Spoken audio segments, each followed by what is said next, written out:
نحمدہ و نصلی علی رسولہ الکریم، اما بعد فاعوذ باللہ من الشیطان الرجیم، بسم اللہ الرحمن الرحیم۔ رب اشرح لی صدری ویسر لی امری واحلل عقدۃ من لسانی یفقہوا قولی۔ سورۃ البقرہ کا ہم مطالعہ کر رہے ہیں۔ آج آیت نمبر 37 سے 39 تک کا مطالعہ کریں گے۔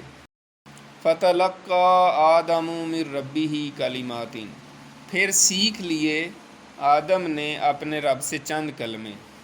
یہ چند کلمے کون سے ہیں؟ یہ سورہ راف میں آتا ہے، اور ہم اکثر دعا کرتے ہیں جو ربنا ظلمنا انفسنا وَإِن لَّمْ تَغْفِرْ لَنَا وَتَرْحَمْنَا لَنَكُونَنَّ مِنَ الْخَاسِرِينَ۔ دونوں نے، حضرت آدم اور حضرت حوا نے، قالا، اس کے شروع میں آتا ہے قالا، دونوں نے کہا، تثنیہ کا صیغہ ہے۔ آپ عربی گرامر ماشاءاللہ جو پڑھتے ہیں، قالا، قالا صرف قالا نہیں، قالا، لام کے آگے بھی الف ہے، تثنیہ کا صیغہ ہے۔ قالا، دونوں نے کہا، حضرت آدم اور حضرت حوا نے، کہ ربنا، اے ہمارے رب، ظلمنا انفسنا، ہم نے اپنی جانوں پر ظلم کیا ہے، وَإِن لَّمْ تَغْفِرْ لَنَا، اگر تو نے ہم کو نہ بخشا، وَتَرْحَمْنَا، اور ہم پر رحم نہ کیا، لَنَكُونَنَّ مِنَ الْخَاسِرِينَ، تو ہم لازماً نقصان اٹھانے والوں میں سے ہو جائیں گے۔ تو اکثر مفسرین جو ہیں انہوں نے یہی رائے بتائی ہے، اور یہ قرآن مجید میں سورہ اعراف میں یہ آیت موجود ہے۔ تو حضرت آدم علیہ السلام نے جب یہ کلمات سیکھے اور پھر اللہ تعالیٰ سے توبہ کی، مفسرین نے لکھا ہے، آپ تفاسیر کا مطالعہ کریں، آپ کو نظر آئے گا کہ حضرت آدم بڑا عرصہ روتے رہے تھے، بڑی مدت تک حضرت آدم علیہ السلام روتے رہے، اور اس میں کہ مجھ سے غلطی ہو گئی ہے۔ تو پھر اللہ تعالیٰ نے القاء کیا تھا، یعنی اللہ تعالیٰ نے ان کے دل میں یہ کلمات ڈالے تھے۔ اور اس میں بڑی اہم ایک بڑی غور طلب بات ہے، جو بڑی فکری بات ہے، سوچنے والی بات ہے، اس پہ توجہ دینے کی ضرورت ہے۔ وہ یہ ہے کہ جب آپ کے اندر تڑپ ہو، طلب ہو، ایک سچی تڑپ ہو، تو اللہ تعالیٰ دل میں ڈال دیتا ہے۔ تو اللہ تعالیٰ تو جو ہے نا عالم الغیب ہے، اس کو تو علیم بذات الصدور ہے، یعنی وہ دلوں کے بھید بھی جانتا ہے۔ تو حضرت آدم علیہ السلام اب ڈر رہے تھے کہ یار پہلی غلطی ہوگی، اب میں کچھ اور کوئی بات کروں، کوئی اور نہ غلطی ہو جائے، تو دل ہی دل میں کڑتے رہتے تھے، دکھ ہوتا تھا ان کو کہ میں نے غلطی مجھ سے ہو گئی ہے، میں نے اللہ کی نافرمانی مجھ سے ہو گئی، اللہ نے تو منع کیا تھا، میں شیطان کے بہکاوے میں آ گیا۔ تو اللہ تعالیٰ کیونکہ دلوں کو جانتا ہے، اللہ تعالیٰ دیکھ رہا تھا کہ یار یہ پریشان ہے، اب جو ہے نا یہ بہت نادم ہے۔ تو پھر اللہ تعالیٰ نے دل میں ڈال دیا کہ یہ آپ جو ہے نا کلمات پڑھیں۔ ایک تو یہ ہے، یعنی زیادہ تر مفسرین، قرآن مجید میں یہ آیت ہے، زیادہ تر کی رائے یہی ہے۔ کچھ مفسرین کہتے ہیں کہ حضرت آدم علیہ السلام جو ہیں، جب ان کو پیدا کیا جا رہا تھا، جب ان کے جسم میں روح ڈالی جا رہی تھی، تو وہ انہوں نے جب ایسے سر کیا نا، تو جو ہے نا عرش کی طرف ان کی نظر گئی، تو وہاں لکھا ہوا تھا محمد الرسول اللہ، عرش کے ایک پائے پہ یا عرش پہ لکھا ہوا تھا۔ تو ان کو یاد آیا کہ اللہ کے نام کے ساتھ ایک اور نام بھی لکھا ہوا تھا، تو میں اس نام کی جو ہے نا برکت سے، یا اس کے نام کے صدقے سے، یا اس کے نام کے واسطے سے اللہ تعالیٰ سے دعا کرتا ہوں۔ تو پھر انہوں نے اس طرح دعا کی، تو پھر اللہ تعالیٰ نے پوچھا کہ آپ کو کیسے پتہ چلا؟ تو انہوں نے کہا جی میں جب آپ نے میرے اندر روح ڈالی تھی تو میری نظر پڑی تھی، تو ان کے صدقے سے، وہ آپ کی کوئی برگزیدہ ہی ہستی ہوں گے۔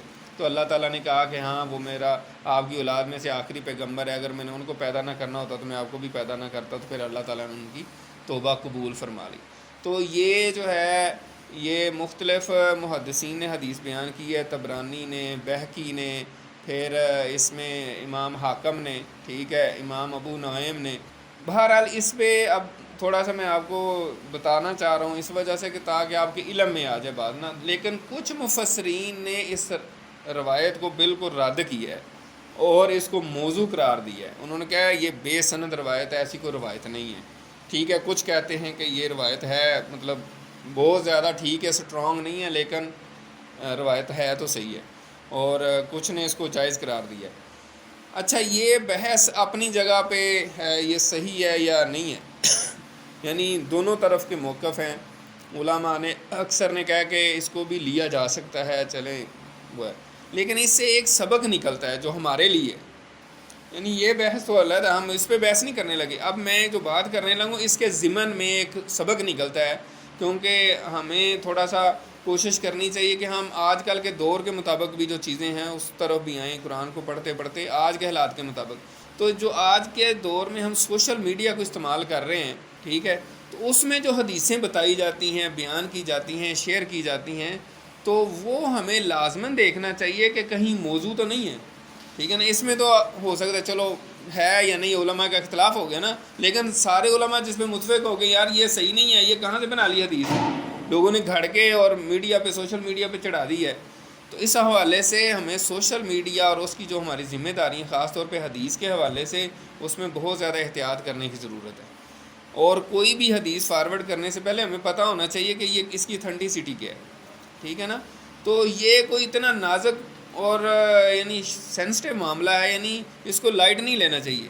اس کی میں جو احادیث بیان کرنے لگا ہوں، مسلم شریف کا جو مقدمہ امام مسلم نے مقدمہ لکھا ہے، اور اسی طرح اللؤلؤ والمرجان کتاب جو لکھی گئی ہے، جس میں بخاری شریف اور مسلم شریف کی متفقن علیہ احادیث ہیں، اس میں جو ہے نا وہ لکھتے ہیں، انہوں نے 4 احادیث لے کر آئے ہیں جو متفقن علیہ ہیں، جو بخاری شریف میں بھی ہیں، مسلم شریف میں بھی۔ تو اس میں چاروں حدیثوں میں یہی ہے، نبی اکرم صلی اللہ علیہ وسلم نے فرمایا، اس کا مفہوم یہ ہے کہ جس نے جان بوجھ کر میرے بارے میں جھوٹ بولا وہ اپنا ٹھکانہ جہنم میں بنا لے، ٹھیک ہے۔ اس میں حضرت علی رضی اللہ تعالیٰ عنہ کی روایت ہے، حضرت ابو ہریرہ رضی اللہ تعالیٰ عنہ کی، حضرت انس رضی اللہ تعالیٰ عنہ کی، حضرت مغیرہ بن شعبہ رضی اللہ تعالیٰ عنہ، یعنی مختلف الفاظ ہیں۔ اس کا مفہوم سب کا یہی ہے کہ جس نے کوئی بات کہی اور وہ بات، نبی پاک صلی اللہ علیہ وسلم نے فرمایا کہ جس نے کوئی بات میرے بارے میں کہی اور میں نے نہ کہی ہو، تو وہ شخص اپنا ٹھکانہ جہنم میں بنا لے۔ تو سوشل میڈیا اور ہماری ذمہ داریاں، اس میں ہمیں حدیث کے حوالے سے انتہائی محتاط ہونا چاہیے۔ یہ نہیں ہے کہ کسی نے حدیث شیئر کی اور کہا جی اس حدیث کو آگے 10 لوگوں کو فارورڈ کر دو، آپ جنت میں آپ کو جناب 10 پلاٹ مل جائیں گے۔ لوگ اس طرح کر رہے ہوتے ہیں، آپ یہ کر دیں آپ کو یہ بشارت مل جائے گی 5 گھنٹوں بعد، ٹھیک ہے۔ آپ کو جو ہے نا رمضان کے پہلے روزے میں آپ لوگوں کو سب کو مبارکباد دیں رمضان کی، تو آپ کو یہ چیزیں مل جائیں گی، جمعہ کی مبارکباد دیں۔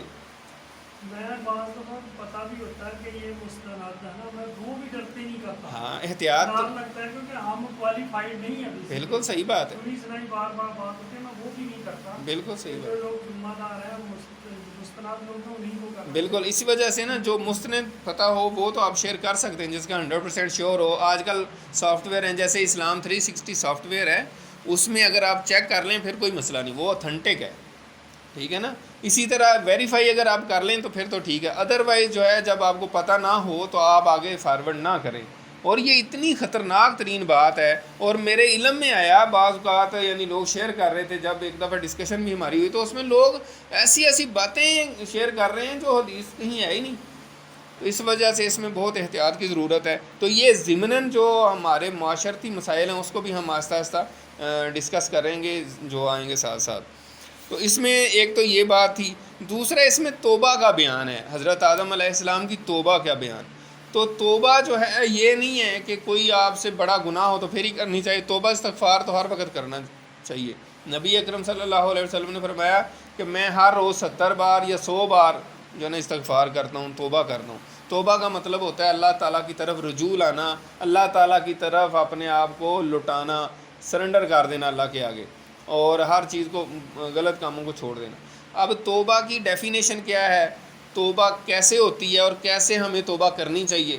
تو توبہ کرنے کے لیے کوئی ٹیکنیکل، کوئی بڑا، کوئی اس کے لیے کوئی وہ نہیں ہے، کوئی اسپیشل جناب آپ کوئی خاص فیز میں جائیں گے، آپ بیٹھے بیٹھے توبہ کر سکتے ہیں، کوئی مشکل نہیں ہے۔ اس میں صرف 3 چیزیں ہیں، 3 اس کی شرائط ہیں جن کا تعلق جو ہے وہ ماضی، حال اور مستقبل سے ہے، یعنی تینوں زمانوں کے ساتھ وہ جڑے ہوئے ہیں۔ اس طرح اس کو آپ یاد بھی رکھ سکتے ہیں۔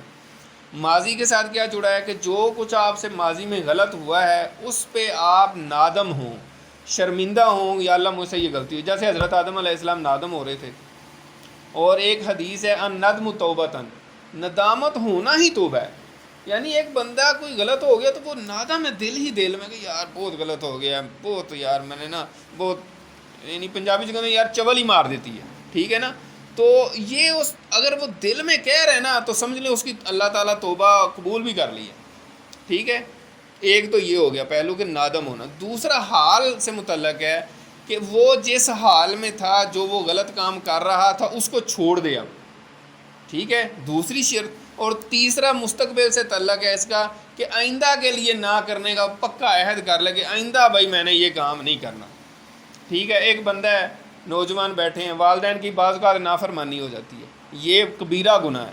ٹھیک ہے, تو بندہ توبہ کر لے کہ یار مجھ سے والدین کی نافرمانی ہوئی ہے, میں نے اس پہ تو میں نادم ہوں, مجھے بڑی شرمندگی ہے, میں بڑا شرم مجھے آ رہی ہے, اور جس کنڈیشن میں ہے کہ یار میں نے نا اب نہیں کرنی, اب وہ جو بھی مجھے حکم دے رہے ہیں میں نے ماننا ہے. اور تیسرا یہ ارادہ کر لے کہ آئندہ میں نے ان کی ہر بات ماننی ہے. ٹھیک ہے, تو توبہ قبول ہو جائے گی.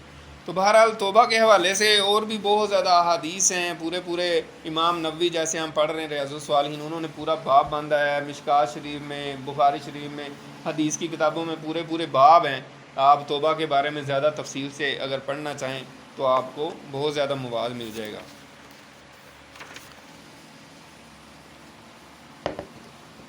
فَتَلَقَّى آدَمُ مِن رَبِّهِ كَلِمَاتٍ فَتَابَ عَلَيْهِ. تو جب حضرت آدم علیہ السلام نے اللہ تعالیٰ سے کچھ کلمات سیکھ کے توبہ کی تو اللہ تعالیٰ نے ان کی توبہ قبول فرما لی. قرآن پاک میں بندے کے لیے بھی تابہ کا ہی لفظ آتا ہے اور اللہ تعالیٰ کے لیے بھی تابہ کا لفظ ہی آتا ہے. تو تابہ الیہ اگر لکھا ہو تو اس کا مطلب ہوتا ہے بندہ جو ہے وہ اللہ تعالیٰ کی طرف توبہ کر رہا ہے, رجوع کر رہا ہے. اور تابہ علیہ, اللہ کا مطلب پر ہوتا ہے, تو تابہ علیہ کا مطلب ہوتا ہے اللہ تعالیٰ نے اس بندے پر اپنی نظر رحمت فرمائی, اس کی توبہ قبول فرما لی.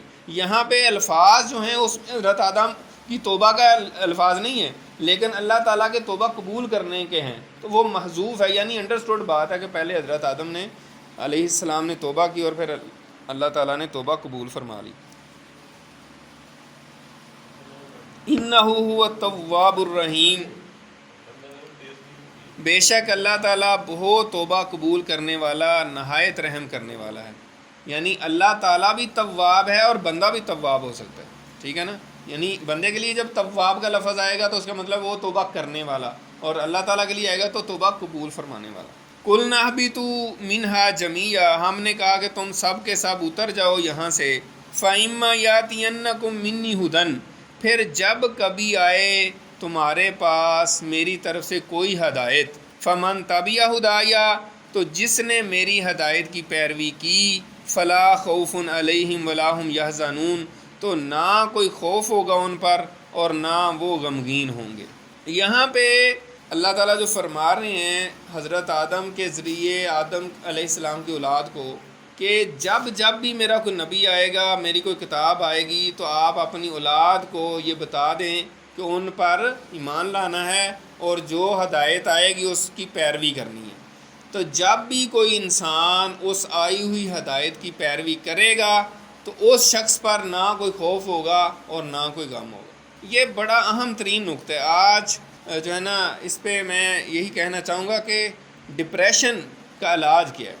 یعنی اس ہدایت کی روشنی میں اور اس قرآنی جو علم ہے اس کی روشنی میں آج ہر انسان, ہر بندہ جو ہے وہ پریشان ہے, ڈپریشن کے لوگ مریض بنے ہوتے ہیں. تو یہاں اللہ تعالیٰ تو کہہ رہے ہیں کہ جب بھی میری ہدایت آئے اور جس نے اس کی پیروی کی. اب ظاہر ہے ہدایت آتی رہی, کتابیں مختلف آتی رہیں, بڑی کتابیں جیسے آپ جانتے ہیں تورات ہے, پھر زبور ہے, پھر انجیل, پھر آخر میں قرآن مجید. تو اب آخری جو ہدایت ہے جو قیامت تک رہنی ہے یہ ہمارے پاس موجود ہے.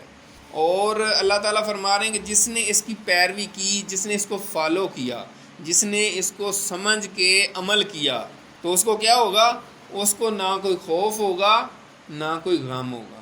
تو جب خوف بھی نہیں کسی کو ہوگا, غم بھی نہیں ہوگا, تو اس کا مطلب اس کو ڈپریشن نہیں ہوگی.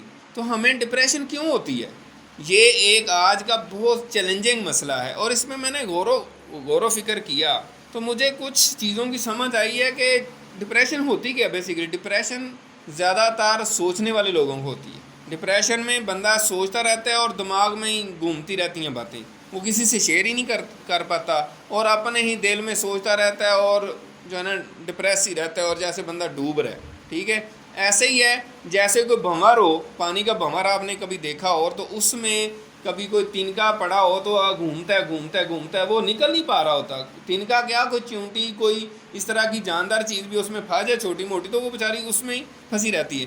لیکن اگر آپ ایک انگلی کریں اس میں اور اس کو ایسے تو آپ اس کو آرام سے نکال لیں گے. تو ڈپریشن جو ہے اس کا حل جو کیا ہے قرآن و حدیث میں کیا حل ہے تو میں نے غور و فکر کیا. سب سے پہلے یہ ہے کہ حدیث قدسی ہے.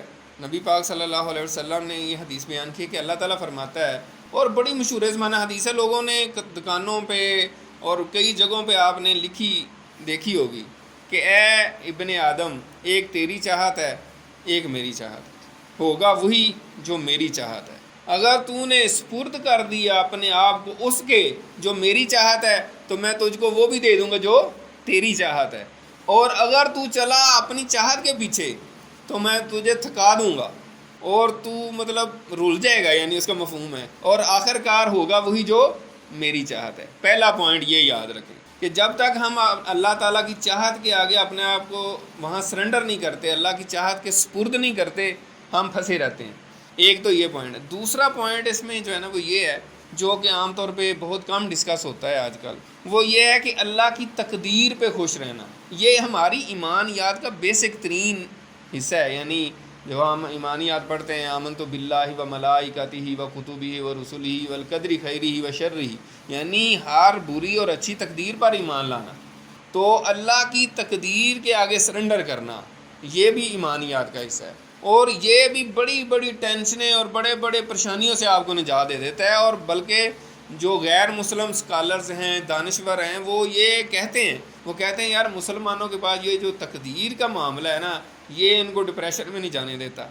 یہ ذرا سی کوئی مسئلہ ہوتا ہے کہتے ہیں یار اللہ کی تقدیر میں ایسے اللہ کی مرضی, تو یہ اس میں سے نکل آتے ہیں.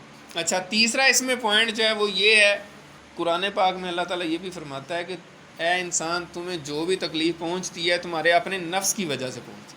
اب ہم مطلب غور کریں تو ہم کہتے ہیں نہیں یار یہ بات اس نے مجھے یوں کہی تھی, اس کا قصور ہے میرا نہیں ہے, ٹھیک ہے نا. لیکن زیادہ تر آپ کو لگے گا جب آپ ڈیپلی انالیسس کریں گے نا تو اینڈ رزلٹ یہی نکلتا کہ یار میری اپنی خامیاں تھیں. تو یہ بھی ایک اہم پوائنٹ ہے.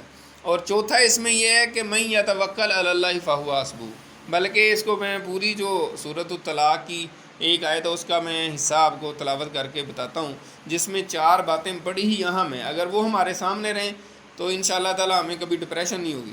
اس میں یہ سب سے پہلے ہے کہ من یتق اللہ یجعل لہ مخرجا, جو کوئی شخص اللہ کا تقوی اختیار کرتا ہے اللہ تعالیٰ اس کو کسی بھی مسئلے میں پھنسا ہو اللہ تعالیٰ نکال دیتا ہے باہر. من یتق اللہ, جس نے اللہ کا تقوی اختیار کیا, یجعل لہ مخرجا, اللہ تعالیٰ اس کے لیے ایگزٹ بنا دیتا ہے, اس کو نکال دیتا ہے. مخرج کہتے ہیں ایگزٹ کو. آپ نے کبھی دیکھا ہوگا عرب ملکوں میں جائیں تو وہ عربی ظاہر ہے انہوں نے عربی لکھنی ہوتی ہے, عربی کے ساتھ انگریزی لکھتے ہیں, تو جہاں مخرج لکھا ہوتا ہے ساتھ ایگزٹ بھی لکھا ہوتا ہے, ٹھیک ہے. تو ایک تو یہ بات ہے. دوسرا وہاں لکھا ہوا ہے وَيَرْزُقْهُ مِنْ حَيْثُ لَا يَحْتَسِبُ, اور ایسے شخص کو اللہ تعالیٰ وہاں سے رزق دے گا جہاں سے وہ سوچ بھی نہیں سکتا تھا. ظاہر ہے یہ بھی مسئلہ آپ کا حل ہو گیا. آپ کسی ٹینشن پریشانی میں کسی بھی مسئلے میں پھنسے ہیں اللہ تعالیٰ آپ کو نکال دے اگر آپ نے تقوی یعنی اللہ تعالیٰ کا سچے دل سے ڈر اختیار کیا ہے, تقوی اختیار کیا ہوا ہے. دوسرا رزق کا معاملہ ہوتا ہے, مسئلہ ہوتا ہے, اللہ تعالیٰ کہہ رہا ہے کہ میں اس کو وہاں سے رزق دوں گا جہاں سے وہ سوچ بھی نہیں سکتا, تو رہ گیا. پھر اللہ تعالیٰ کہتا ہے کہ جو ابھی میں پڑھ رہا تھا من یتوکل علی اللہ فہو حسبہ, جس نے اللہ پر بھروسہ کیا اللہ اس کے لیے کافی ہے. یعنی آپ کہتے ہیں یار یہ مسئلہ ہو گیا, یہ کام ہے, میرے معاملات ہیں, بچوں کی شادیاں کرنی ہیں اور یہ مسئلے مسائل چل رہے ہیں, تو کیسے ہوگا. آپ اپنی کیلکولیشن کرتے رہتے ہیں اور پریشان ہوتے ہیں. آپ کہیں یار اللہ مالک ہے, میں اپنے طور پہ جو مجھ سے مناسب ہوتا ہے میں کوشش کروں گا, لیکن باقی اللہ پہ چھوڑتا ہوں, اللہ پہ بھروسہ کرتا ہوں. تو اللہ تعالیٰ پہ جس نے آج تک بھروسہ کیا اللہ تعالیٰ نے کبھی ایک دفعہ بھی نہیں کہا کہ یار میں نہیں کر سکتا, مجھ پہ نہ بھروسہ کرو. اللہ تعالیٰ ہمیشہ اس کے بھروسے پہ اتر ہے, ٹھیک ہے. اور اگلی جو اس کا پارٹ ہے اس آیت کا وہ یہ ہے ان اللہ بالغ امرہ, بے شک اللہ تعالیٰ اپنا کام کر کے رہتا ہے. یعنی اللہ تعالیٰ اپنے کام کو پہنچنے والا ہے. اس کا آسان مطلب یہ ہے کہ اللہ تعالیٰ کو کوئی رزسٹ نہیں کر سکتا کہ جو وہ کام کوئی کرنا چاہے تو اس کو کوئی روک دے, ٹھیک ہے نا. جیسے حضرت یوسف علیہ السلام کو اللہ تعالیٰ نے خواب دکھایا کہ میں تجھے جو ہے نا یہ عزت دوں گا, اور ان کے بھائیوں نے روکنے کی کوشش کی. وہاں پہ بھی یہی الفاظ آتے ہیں کہ اللہ تعالیٰ اپنے واللہ بالغ امرہ, تو اللہ تعالیٰ کو کوئی روک تو نہیں سکا, اللہ تعالیٰ نے بنا دیا, حالانکہ بھائیوں نے پورا زور لگایا تھا. اور پھر اس کا آخری پارٹ ہے قد جعل اللہ لکل شیء قدرا، اللہ تعالیٰ نے ہر چیز کی جو ہے نا پوری کیلکولیشن کی ہوئی ہے۔ تو اللہ تعالیٰ کے ہاتھ میں ساری کائنات ہے۔ جب ہم اس کی طرف رجوع کریں گے، توبہ طائب ہوں گے، اس پہ بھروسہ کریں گے، تقوی اختیار کریں گے، تو انشاءاللہ تعالیٰ ہماری جتنی بھی پریشانیاں، غم، ٹینشنیں ہیں وہ اس میں سے ہم نکل جائیں گے۔ اصل بات یہ ہے کہ اس کی طرف توجہ کریں، جب توجہ کر کے سرنڈر کریں گے تو انشاءاللہ تعالیٰ وہاں سے نکل بھی آئیں گے۔ تو یہ اصل بات تھی جو یہاں پہ بیان ہوئی ہے۔